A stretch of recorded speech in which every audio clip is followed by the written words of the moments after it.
Bem-vindos e bem-vindas! Programa especial chegando para você numa semana que nós temos pedido a Deus que nos abençoe, que nos guarde, que nos proteja, que nos dê o seu Santo Espírito, que sua graça continue nos acompanhando, que a presença dele seja constante na minha e na sua vida.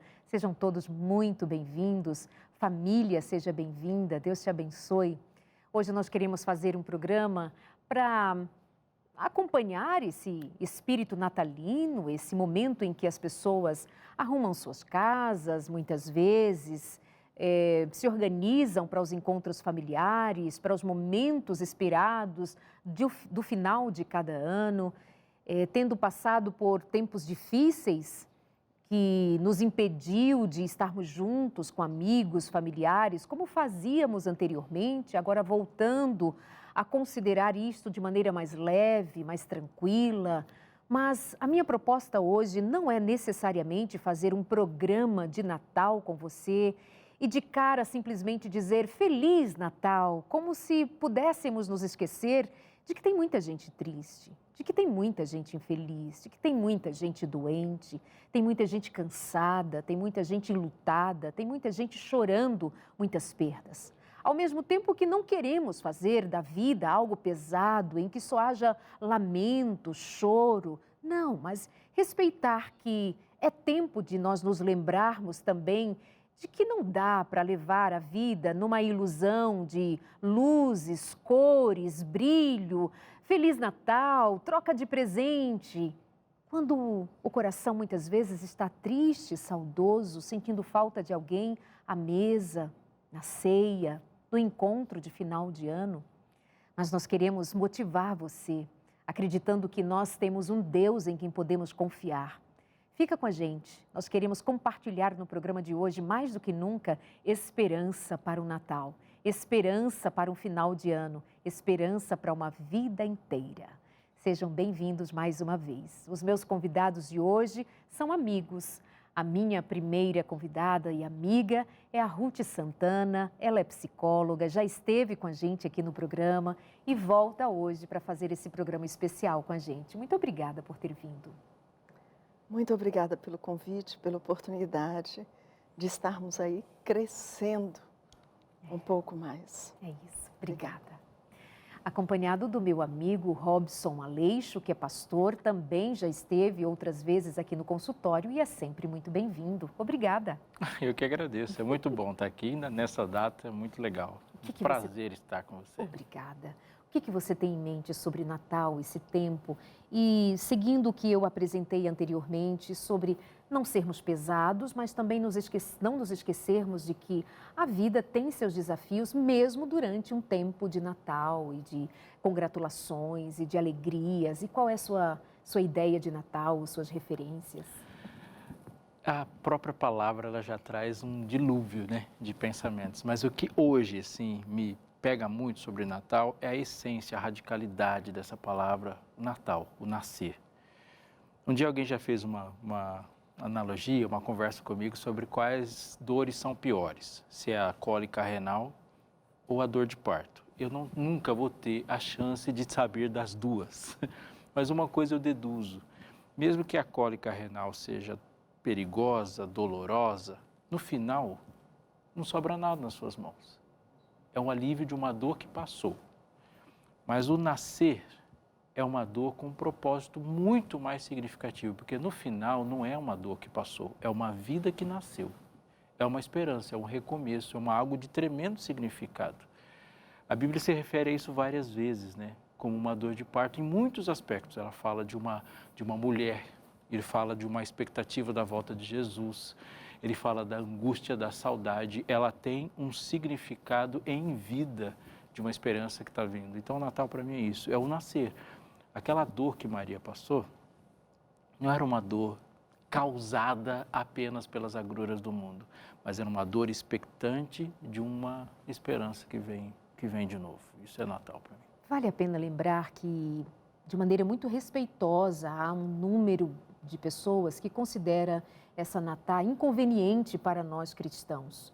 E nós estamos aqui diante de um pastor O que dizer sobre? Respeitando quem tem Sim. esse entendimento, considerando também que eu, você, nós aqui não somos pessoas idólatras de uma festa, idólatras de uma data que, no final das contas, é bastante comercial, se não inteiramente comercial, mas é um tempo em que aproveitamos algo. Como pastor, o que dizer sobre? A gente tem duas coisas importantes aí. A primeira é de que se você for pensar em datas, religiosamente falando, a Bíblia só fala de uma. Hoje a gente tem uma, biblicamente data, a ser respeitada como uma referência bíblica, que é o sábado.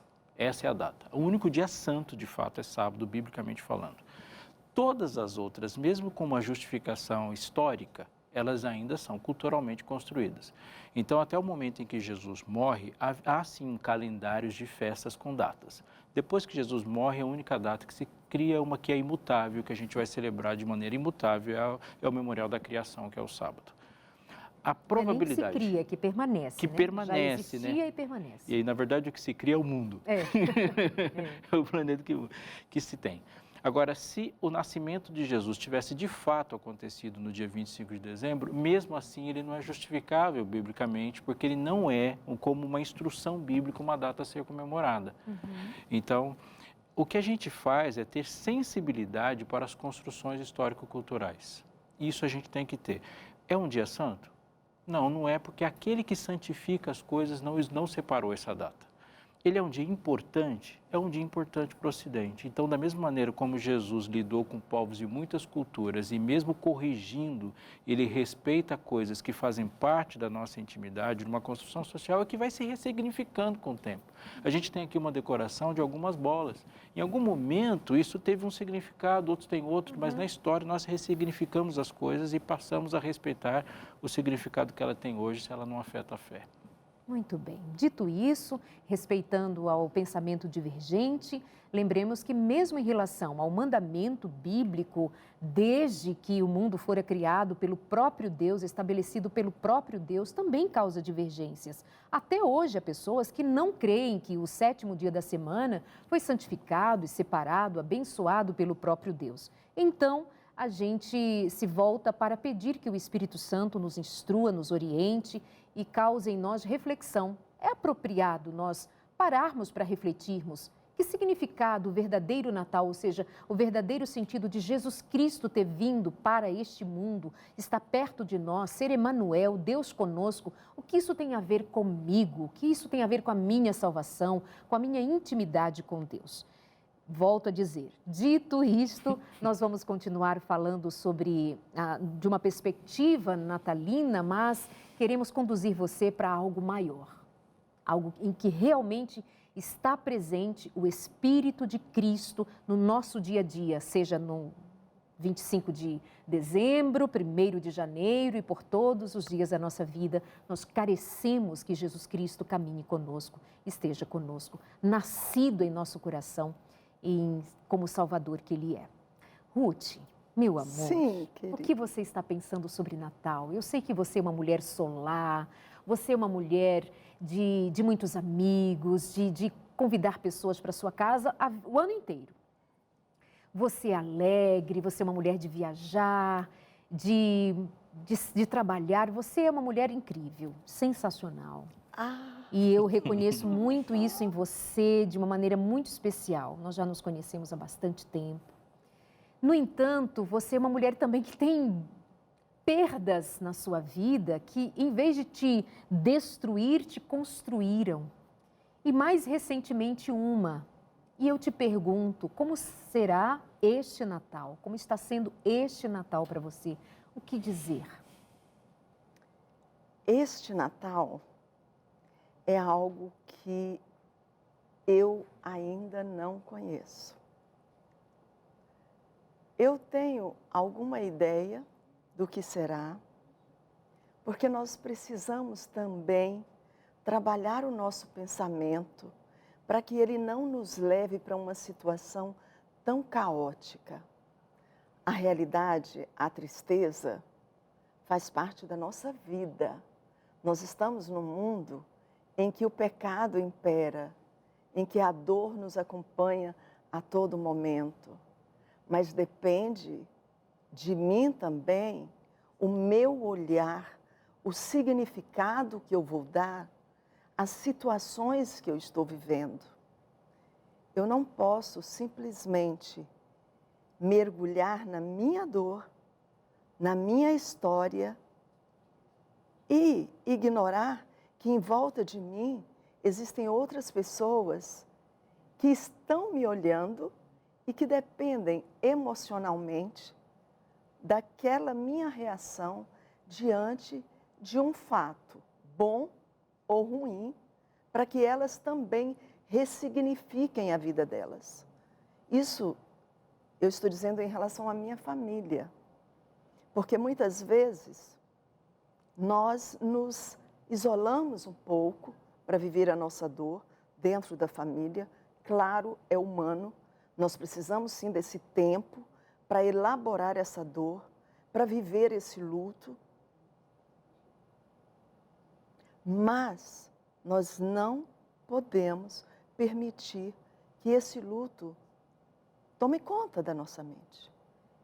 E como isso é uma realidade agora, eu estou tentando ressignificar tudo que nós já vivemos.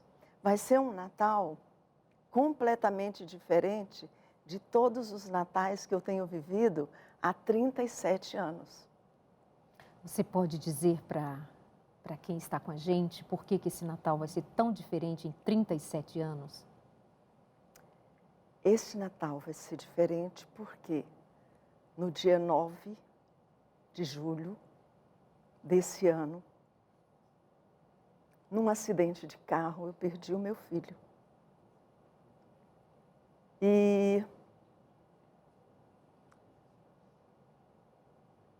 nós sempre comemoramos o Natal juntos. Sempre comemoramos o Natal juntos. Isso desde pequenos. A gente sempre combinou, se algum coleguinha chamar para alguma festa, alguma comemoração, qualquer outra, menos o Natal. Por quê? Não por esse fato de presentes, não, mas justamente por isso que o pastor disse, sabe? É o nascimento, não só o nascimento de Cristo, mas o nascimento de esperança, o nascimento de sonhos, de propósitos novos na nossa vida. Então a gente sempre comemorou juntos essa data. Mesmo simplesmente, não assim esperando meia-noite, porque nós sempre observamos, né, ali o pôr do sol, né? Então a gente jantava junto mais cedo, para que não fizesse mal. Muita estripulia, Né? tinha culto em família. Sim, sim, sempre lembrando quem era o convidado especial, o aniversariante. Nunca esquecendo do aniversariante. E o meu filho, ele tem muito, esse meu filho que faleceu, ele tem muito de mim, de gente gostar de festa, de animação, sabe? Por que eu digo que ele tem? Porque meu filho está dormindo, sabe? A palavra de Deus diz que bem-aventurados que dormem no Senhor. Meu filho está dormindo. No dia 9 de julho, ele adormeceu. O Senhor permitiu que ele adormecesse.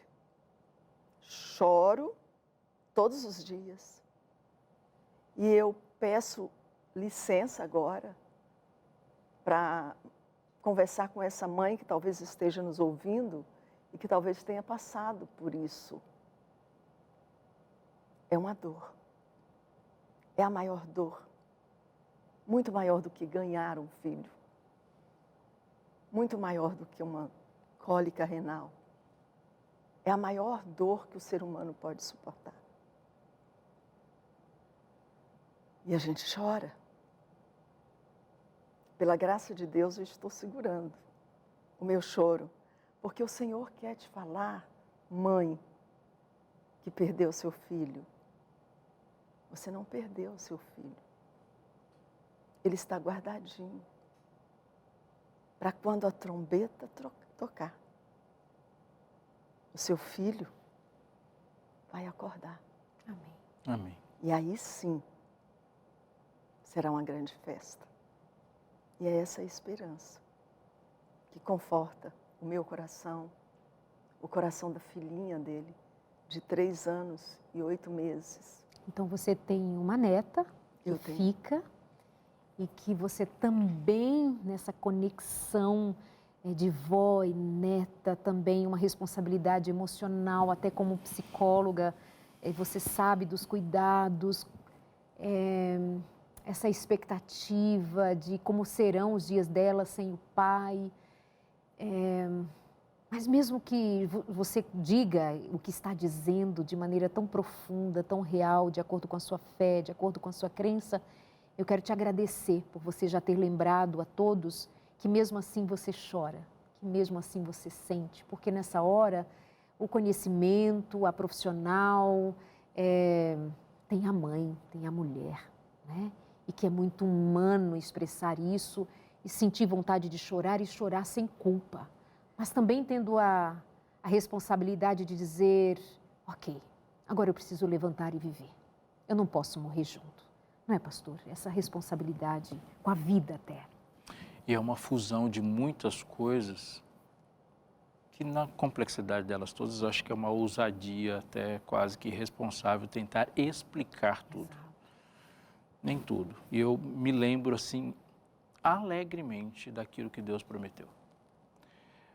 Há um verso bíblico muito conhecido, ele é bem conhecido mesmo, quase que emblemático, identitário, né? Não se turbe o vosso coração. Esse texto essa fala de Jesus, ela foi dada em um momento de tristeza por uma despedida. Isso é muito importante. Não se turbe o vosso coração. Aquelas pessoas que estavam ouvindo Jesus não estavam temerosas, ansiosas ou tristes ou lacrimosas por causa de um céu perdido ou a ganhar. Não era o tema.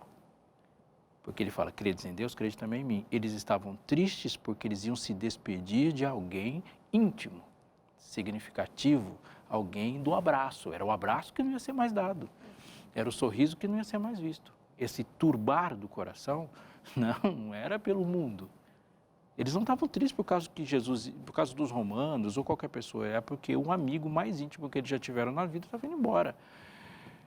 Crede em Deus, crede também em mim. Então, o que você está dizendo é que a dor da mãe, o choro da mãe, a falta da mãe, dor que eu senti também, com diferença, claro, estamos falando de um rapaz de 37 anos e a minha filha tinha menos de 1 ano, mas justifica que essa lágrima não é de desesperança, não é de falta de fé, que você sabe que nós somos assaltados pela culpa ou pela ideia, pela possibilidade que nos culpe de você não tem fé? Você está chorando? Não, olha o a fé gera Natal, olha lágrimas. as luzes, olha a festa. Mas, querida, quando Jesus foi visitar Lázaro, Ele chorou? né? Ali no túmulo, Jesus, que ele já sabia o que iria acontecer depois. Não era? Uhum. Ele chorou. Jesus chorou. Chorou. O onipotente chorou. O onipotente chorou. Isso é muito importante porque se a gente fala que o choro é falta de fé, é uma má compreensão muito, muito complexa, muito complicada, perigosa de fé, porque a fé faz chorar.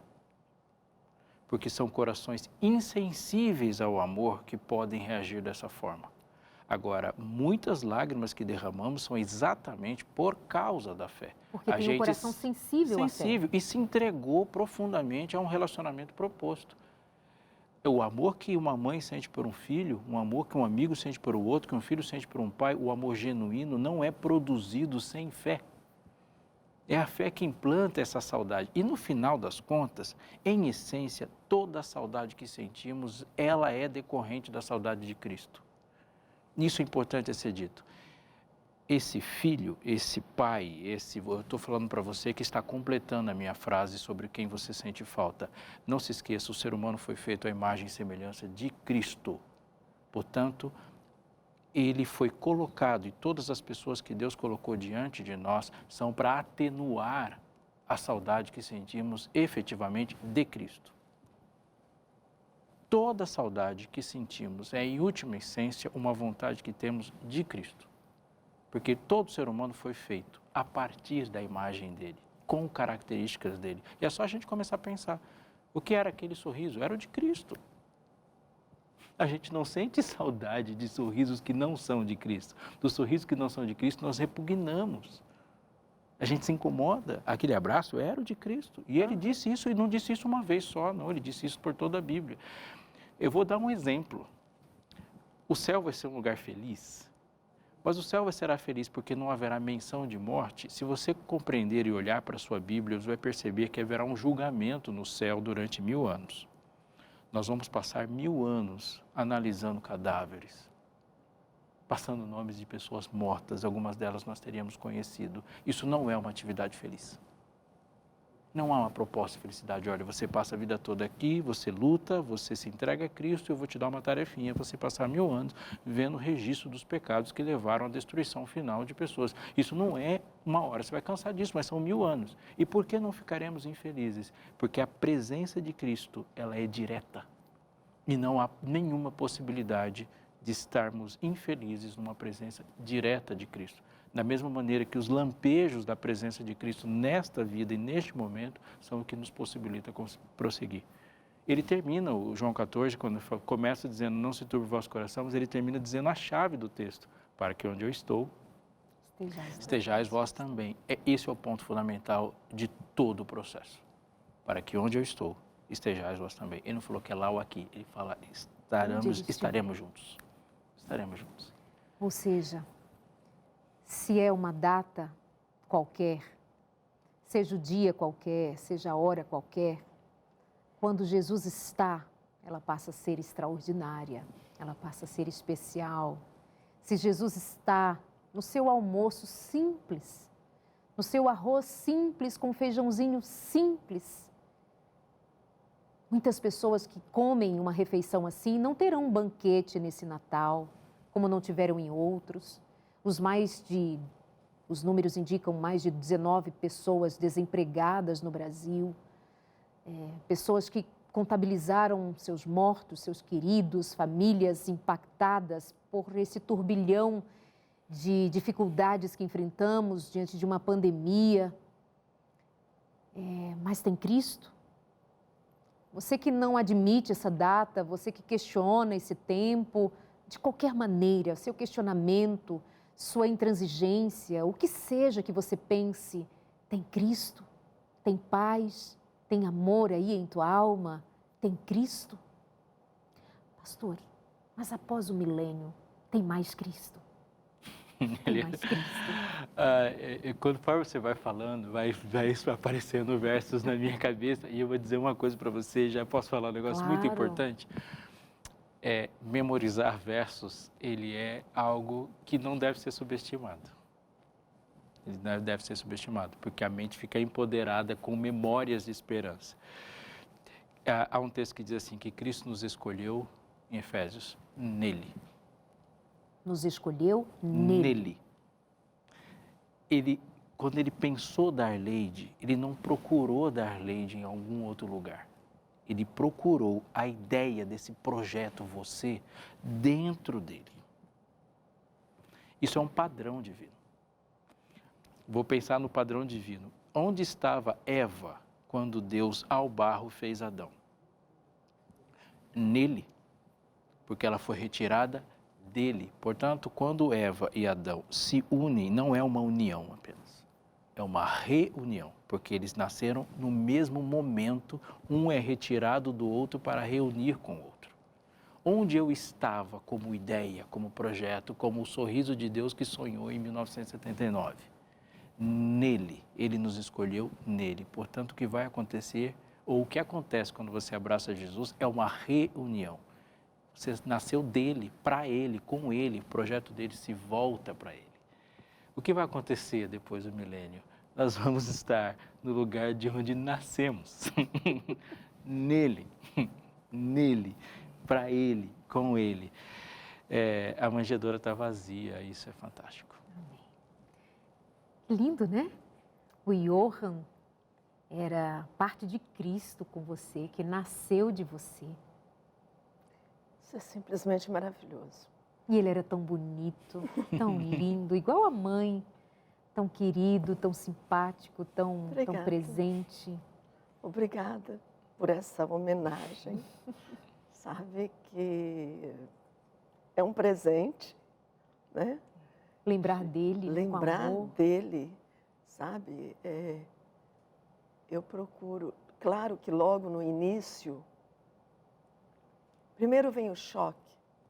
Nós temos aí as fases, né? Segundo a psicologia, nós temos 5 fases para viver o luto. Então, aquele momento que você recebe a notícia, você fica meio que em choque, meio que anestesiado até você tomar conta dessa situação toda que está acontecendo. E logo que veio, eu falei, não, mas não pode ser. Não é verdade o que estão Não é contando. verdade. Mesmo porque não tem como, não é natural Não. o filho dormir antes dos pais, né? E aí você começa a pensar, tanto que eu havia a necessidade porque algumas pessoas começaram a me perguntar. Quando eu recebi a notícia, eu não estava aqui. Eu estava em viagem para ver familiares meus que moram em Nanuque, Minas Gerais. E o nosso pastor me ligou para avisar. Então vamos fazer assim? A gente vai para o intervalo e na volta você conta como foi sua primeira reação e o que foi a partir dali. Meus amores, a gente já volta, tá bom? Para falar de esperança, para falar de paz, para falar de renascer, especialmente para quem perdeu, para quem está de luto, para quem teve que lidar com a morte muito de perto. O nosso desejo nesse Natal é que Jesus Cristo, o que nasceu entre nós, volte muito em breve, não mais como um bebê, mas como o Rei, o Senhor dos Senhores, o Senhor da vida, para trazer à vida aqueles que não estão agora aqui para ver, mas saberão que nós continuamos pela fé e estaremos reunidos em Cristo, é nele. Mas enquanto estivermos aqui, nós nos damos as mãos, nós comunicamos força uns aos outros, nós compartilhamos fé, nós compartilhamos a esperança, para que nós não nos percamos nem uns dos outros, muito menos da presença do Senhor. Até já!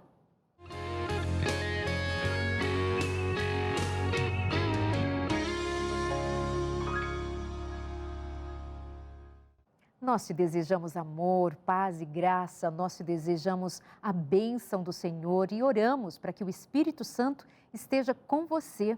Não sei como está o seu momento, não sei se tem festa ou se tem choro, mas o que não pode faltar é confiança em Deus. Muitas vezes as dores são tão profundas que nós chegamos a pensar, meu Deus, onde estás? Por que me permites tão grande dor, tão grande perda? Por que, Senhor, tantas pessoas celebrando, parecem tão felizes? Eu olho nas redes sociais e as pessoas estão celebrando, parece que o mundo está em festa. Mas eu me propus a pensar junto com os meus convidados e levar você também a considerar que é verdade, tem muita gente alegre, alegremos-nos com elas. Lembremos-nos de que é possível e é preciso sorrir. Mas não nos esqueçamos, ou sejamos daqueles que vamos ser levados pela ilusão de que no dia de Natal as pessoas não estão enfrentando suas dores como enfrentaram ontem e como enfrentarão no tempo a seguir. Para que nós não nos esqueçamos delas, para que nós não fiquemos apenas no Feliz Natal, sem nos lembrarmos que tem pessoas nos hospitais, tem pessoas que receberam diagnósticos hoje, tem pessoas que estão enterrando seus mortos hoje, e assim são todos os dias. E por mais que nós sejamos solares e nos identifiquemos com a festa, que nós não deixemos para trás os que sofrem, mas nos lembremos deles com muito respeito. E é com muito respeito que estamos fazendo esse programa de hoje, mas para implementar, para impregnar você de esperança, de confiança. Parece que estamos falando de algo que pesa, mas é para que você se lembre que tem esperança, especialmente no Cristo que nos nasceu, no Cristo que nos traz a paz. Antes de irmos para o intervalo, nós ouvíamos a Ruth Santana, ela é psicóloga, mas vem hoje especialmente como uma mulher e mãe, que nos conta sobre como será esse Natal depois de ter perdido o seu filho por um tempo para a morte, no mês de julho, e será o primeiro Natal sem o Johan. E você dizia, Ruth, como você recebe a notícia, não é? O pastor te ligou para te dizer o que havia acontecido do acidente e o que foi que te sustentou naquele momento? Como é que você reagiu naquele momento? O que me sustentou foi justamente, você falou aí, meu Deus, como pode isso acontecer comigo? Como que eu vou sepultar meu filho? Não é natural, isso não pode estar acontecendo. E imediatamente me veio à memória de que o Deus Todo-Poderoso, Ele viu o seu filho sendo sepultado, para que o meu filho pudesse ter um sono breve e logo depois ressuscitar. E eu acredito, não porque o meu filho era uma pessoa especial, generosa, o melhor esposo, o melhor filho, o melhor pai, o melhor homem, íntegro, de caráter, trabalhador. Não por isso que eu acredito que ele vai ser ressuscitado, mas porque Deus permitiu, Deus deu o filho dele, sabe? Em morte, e a morte mais vergonhosa, que é a morte de cruz, para que o meu filho pudesse ressuscitar. E o filho de tantas outras pessoas, os pais de tantas outras pessoas, os queridos de tantas outras pessoas, que hoje, às vezes, quem sabe não tem esperança, mas creia, porque é a fé que nos move e que nos dá vida e que vai retornar a vida, reintegrar a vida àqueles que dormem. Porque Deus já providenciou isso antes. E isso me deu força para vir, para ver as pessoas da minha família e para tomar as providências que precisavam ser tomadas e para continuar a viver. Continuar a viver. Continuar a viver.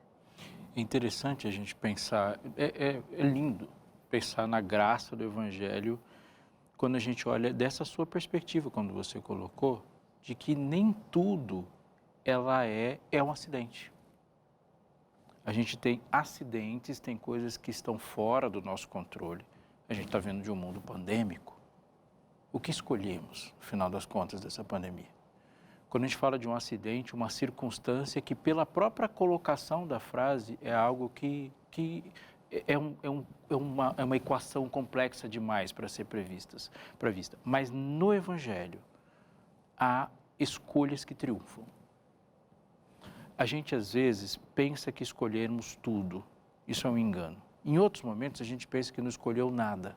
Também é um outro engano. E algum outro engano que você deve se livrar é achar que as circunstâncias probantes da carne, do mundo, do pecado, dos acidentes, da maldade, elas triunfam sobre escolhas. Isso nunca vai acontecer.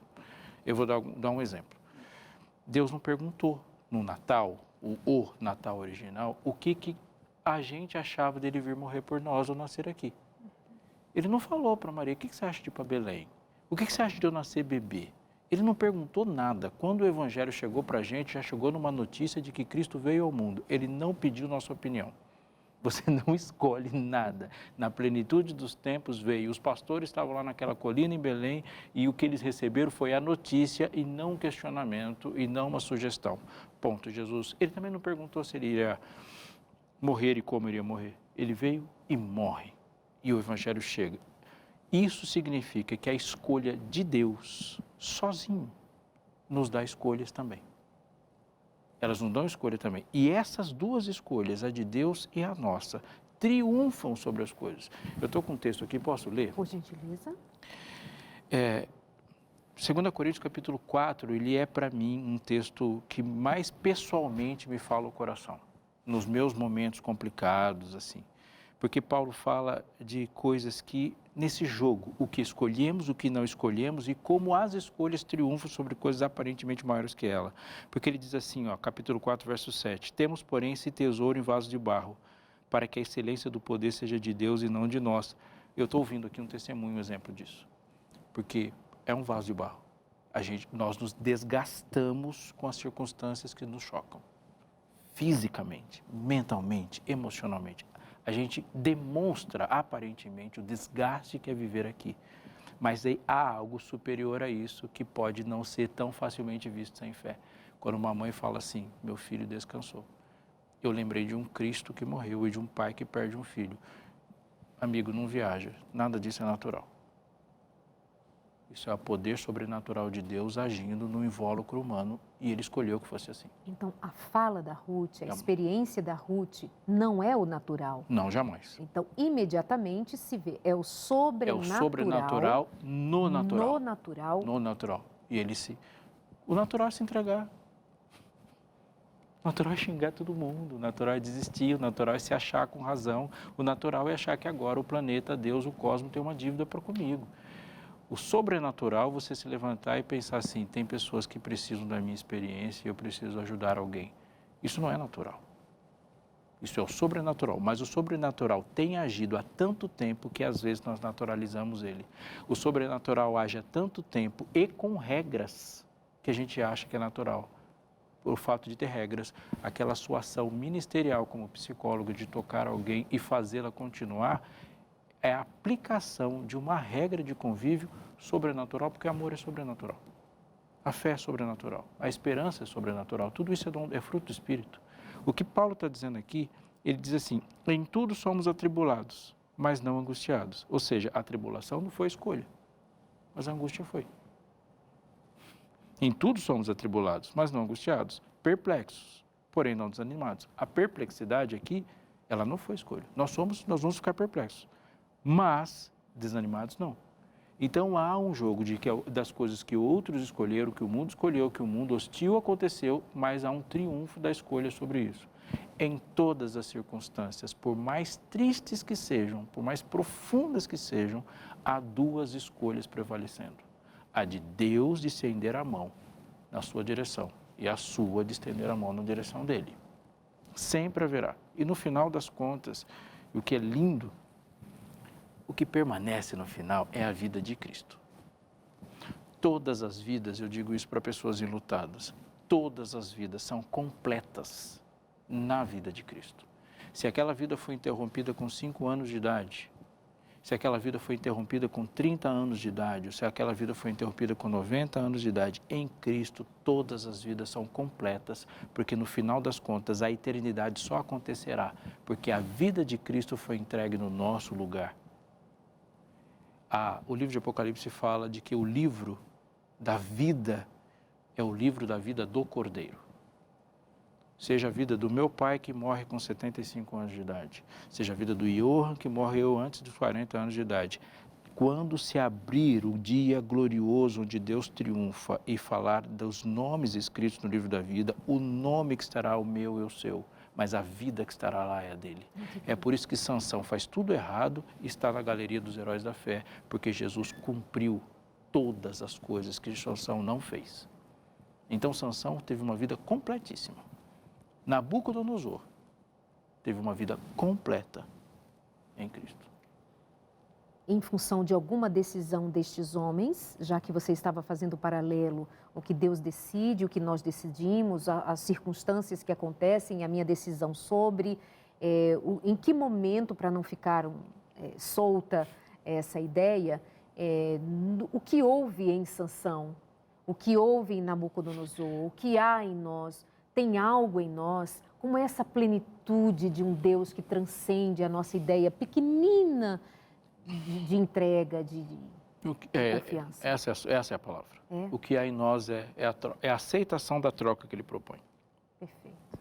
É a declaração, Senhor, a minha vida é falida, a sua é bem-sucedida. Vamos trocar? Ele pega a sua falida, leva para a cruz, da cruz, e pega a bem-sucedida dela e põe na sua conta.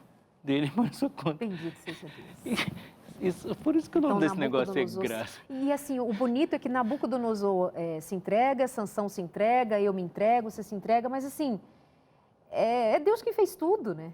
Tudo, e ele fala, nele as vidas são completas, porque nós fomos feitos, escolhidos nele, e o texto continua, para ele. Então, é uma vida que se completa nele, e o descanso é uma interrupção momentânea para que essa plenitude em Cristo aconteça, mas isso só acontece se a escolha dele de te oferecer escolhas, e foi exatamente isso que Cristo fez na cruz. Ele te deu, ele escolheu te dar escolha. A nossa é de pegar todas as nossas escolhas e devolver para ele. Ele escolheu me dar escolhas. Eu escolho pegar todas as escolhas e falar, Senhor, o Senhor é o dono das minhas escolhas. E nisso a graça e o poder do Evangelho triunfam. Meus amores, se nós ficamos nesse contexto, ainda parece ficar um pesar. Dá para se falar de alegria, apesar de tudo? Das nossas más escolhas, das nossas más intenções, elas existem, de não sermos maus, né? E em tempos maus, no mundo mau, e que nos traz tantas aflições. Dá para se falar de alegria, Ruth? Sim, eu estava aqui justamente pensando nisso, porque talvez alguém que esteja nos ouvindo pense que nós estejamos subestimando a sua dor, Isso. a sua tristeza, a sua frustração. Não estamos subestimando. Pelo contrário. Nós reconhecemos a dor, nós reconhecemos o mal, mas nós não podemos ficar resumidos a isso. Nós precisamos levantar. Claro que você vai chorar, vai sofrer, vai sangrar. É humano o chorar, o sofrer. Alguém que talvez tenha alguma mãe que esteja me vendo aqui, eu há 115 dias que não vejo o meu filho, que não ouço a voz dele. Eu tenho outros filhos, mas ele eu não ouço, não vejo. E não sei quando vou vê-lo novamente. Eu sei que vou vê-lo pela graça de Cristo que Ele me deu. E é assim que eu enfrento cada dia. E você que está passando por uma dor tão grande quanto a minha, não sei qual é o tamanho da sua dor. Eu sei o tamanho da minha. A minha dor tem sido insuportável. Insuportável. Quem vive comigo sabe que existem momentos em que eu preciso chorar muito. Mas eu não fico só nesse chorar muito, porque eu não vejo mais o meu filho, porque a minha netinha pede pelo pai, mas ela sabe também que Jesus está terminando as construções para vir nos buscar. É assim que ela espera. Mas, então, é isso. É esse reencontro. É isso que move cada dia, cada momento em que eu choro. Aí eu me lembro das palavras desse livro, que é o manual da nossa sobrevivência. É a palavra. Essa palavra que dela veio tudo a existir. Essa palavra tem poder. Ela tem poder de restaurar. Ela tem poder de curar. Eu faço acompanhamento também. Eu sou assistida por profissionais. Também. Pois eu sou humana. Mas, nessa palavra, eu encontro esperança. A esperança que um psicólogo não pode me dar. A esperança que um psiquiatra não pode me dar. Que é a esperança de uma vida eterna. eu encontro aqui. Porque a palavra de Deus diz, em tudo dai graças. E eu dou graças a Deus por aquele momento em que Ele permitiu que o meu filho cessasse o seu viver aqui. Como Ele está permitindo também que alguns parem o seu viver aqui. Ele sabe de todas as coisas. Mas é o mesmo Deus que também te deu o privilégio de conviver com aquele menino, de ser mãe dele, de viver uma experiência maternal linda com ele, e ter sua neta. Ou seja, a gente olha para aquele momento que marcou a ruptura dessa relação direta, né, presente, e nós precisamos também ser gratos pelo que nós vivemos. Sim. Nós precisamos ser gratos, nos lembrarmos pelo que aconteceu até ali, que foram muitas bênçãos, muita graça e misericórdia de Deus. E pelas impressões que trocamos, né? Daquilo que aquele presente que uma pessoa é da parte de Deus para conosco e do quanto de Deus foi feito naquele coração para que a gente tenha esperança de que aquele coração vai ressurgir. Pais são parte de um plano de Deus para a glória dele nos filhos. Ele não erra nessas escolhas, nunca erra. Aliás, Deus não erra em nada. Quando eu comecei falando de João 14, né? E no final, Jesus não fala assim, deixo-vos uma explicação. Então eu vou dar uma explicação boa para vocês aqui, vou construir uma dissertação boa sobre o que é tristeza e no final das contas, quando vocês perceberem todos os objetivos, vocês vão se alegrar. E não falou nada disso. Ele fala, eu vos darei um outro consolador. Jesus não prometeu uma explicação. Ele explica muitas coisas. Nosso Deus é genial, racional e considera com muita importância a sua inteligência também. Aliás, ele explica coisas demais, ele explica muita coisa. Mas ele não se resume a ser um Deus explicador. Ele é o companheiro da jornada. Ele fala, não vou te dar mais uma explicação, eu vou te dar um consolador. É lindo pensar na forma como o Espírito Santo é apresentado nesse texto. Ele começa com alguém sentindo saudade e termina sendo apresentado a alguém que consola. Mas esse que consola não é o que consola dizendo, vim aqui para te dizer algumas coisas. Ele fala, vim aqui para andar com você. Jesus vai embora, ele diz, convém que eu vá. Convém que eu vá. Porque eu estou propondo para você um relacionamento muito mais íntimo do que você tinha comigo. Jesus andava com eles. Agora ele vai dizer que ele vai andar neles. Uau! Neles. E isso explica uma porção de outras coisas. Quando Paulo fala assim, alegrai-vos no Senhor. Outra vez eu digo, regozijai-vos. Mas ele dá uma ordem, junto com orar sem cessar. Orar sem cessar. Fique feliz. Como você ordena uma pessoa ficar feliz? É porque essa alegria não é natural. Essa alegria é acessada. Isso não significa que o mundo com Deus, a vida com Deus vai ser sempre de sorriso. Isso não é verdade. Mas há uma sobrenaturalidade da satisfação. Felizes, plenamente felizes e aquela alegria de toda hora, isso não vai acontecer antes de Deus transformar todas as coisas. Mas Ele nos permite ter um coração cheio do Espírito, satisfeito, de forma que sobrevivamos aos ataques de tristeza. Choramos, mas com uma sobrenaturalidade satisfatória. Porque o fruto do Espírito é amor. Qual é a próxima palavra?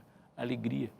Alegria como fruto do Espírito. Essa que você dá um sorriso, que eu sorrio, que você sorri. E a gente está vendo que Jesus não pode não voltar de hoje para amanhã. E a gente sorri e olha para frente sabendo que não vamos enfrentar esse caminho sozinhos. Estamos sempre acompanhados. Isso é maravilhoso. Pastor, você falando isso aí, eu me lembrei também, felizes, alegrai-vos, né? Tiago, irmão de Jesus, ele disse também que nós devemos nos alegrar por passar pelas provações, porque essas provações vão nos sustentar, vão nos ajudar a ficar mais fortes para sermos perseverantes.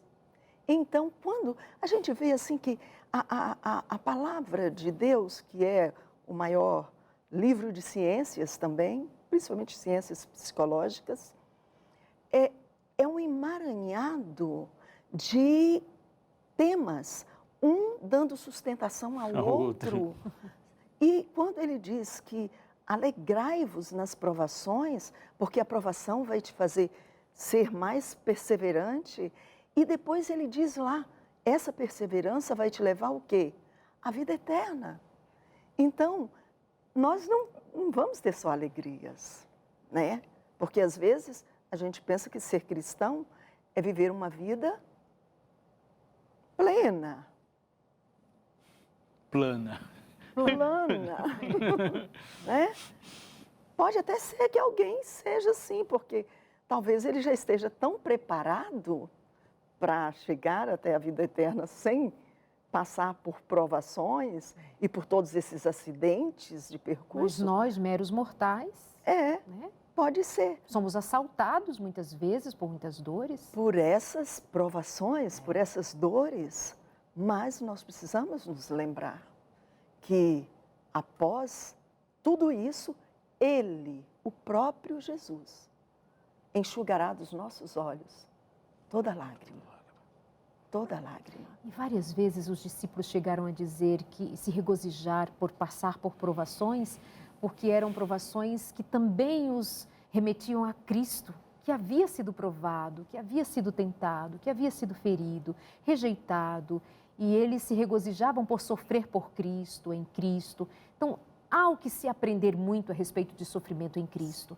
Mas eu queria, em 2 minutinhos com vocês, me diga o que você quer me dizer.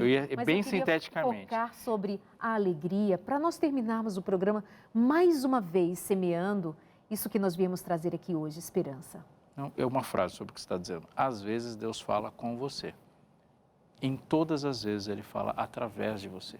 Essa é a alegria dos discípulos. Jesus não está só falando comigo, mas Ele está falando ao mundo através de mim, pela maneira como eu suporto nas mãos dele a provação. Não, aí ele fala isso e assim, no fim do programa, que vontade que me dá fazer o próximo programa, porque isso não é só uma frase, entende? Isso aí é algo que, uau, espera aí, nós estamos num mundo, né, Ruth, em que todos os dias a batalha é você ser feliz, você autoestima, você pode, você alegre, você... Então você fica tão centrado em mim que você me diz uma coisa dessas e eu digo, oi, você pode repetir? Que Deus, pode repetir. Deus muitas vezes vai falar com você, mas em todas as vezes o propósito dele é falar através de você. Eu dou um testemunho de hoje. Deus pode naquele momento não ter falado com você, mas hoje, através de você e pela sua experiência, ele falou com o mundo. Uau! Ou seja, menos de nós e mais de Deus em nós. O que estamos comunicando a respeito de Deus com a nossa vida, apesar das dificuldades, das dores, das tristezas, enfim. Rutinha, e sua frase? O que você me diz? Alegrai-vos no Senhor, porque grandes maravilhas Ele fará na sua vida, na minha vida, na sua vida, na sua vida e de todos os que nos ouvem. Não importa o momento caótico que você esteja passando, não importa se é o deserto, mas o Senhor, Ele tem sempre uma bênção lá no final, sempre. Apesar de que a bênção já está, mesmo quando você está em sofrimento, mas só o fato de o Espírito Santo se mover na sua vida, de fazer testemunhar, de fazer manter-se firme nessa esperança, a bênção já está atuando, né? Sim, a cada Por fim, o galardão. Isso é maravilhoso, e se você vai dizer para mim uma frase também, eu vou falar dela. Todas as certezas que você tem em relação ao futuro servem para hoje, porque, obviamente, você nunca viveu um futuro na sua vida e nunca vai viver. O amanhã, ele é uma esperança, mas não é uma promessa, porque nunca nenhum ser humano, seja tenha vivido um dia de vida ou tenha vivido 100 anos de vida, viveu um amanhã em algum momento da vida. A nossa vida só é constituída de hoje. Quando eu leio o livro de Apocalipse, eu fico imaginando o hoje, que que aquelas coisas vão acontecer. Mas quando eu leio o último capítulo do Apocalipse, ele é uma bênção para o hoje que está acontecendo agora. Eu creio agora. Eu creio agora. Eu creio agora toda a porque esperança, a palavra é toda agora. a fé, toda a perspectiva de futuro, tudo A minha é decisão para agora. é agora. E amar. Amar é agora. Agora. Perdoar não deixe pra agora. amanhã, não deixe para no final do dia, sabe? É Porque agora. você não conta, você não tem esse dia. É agora, amar, Agora. se entregar, dedicar, Lindo. cuidar. E algum Meus desses amores. hoje, Jesus volta. Amém. Meus Amém. amores, terminamos por aqui. Amar agora, viver agora em Cristo. Isso aqui é cenário. Isso aqui é apenas um canto que preparamos para você. Mas o nosso amor e o amor de Deus é que vai permanecer. Beijo e até a semana que vem. Feliz Natal para você.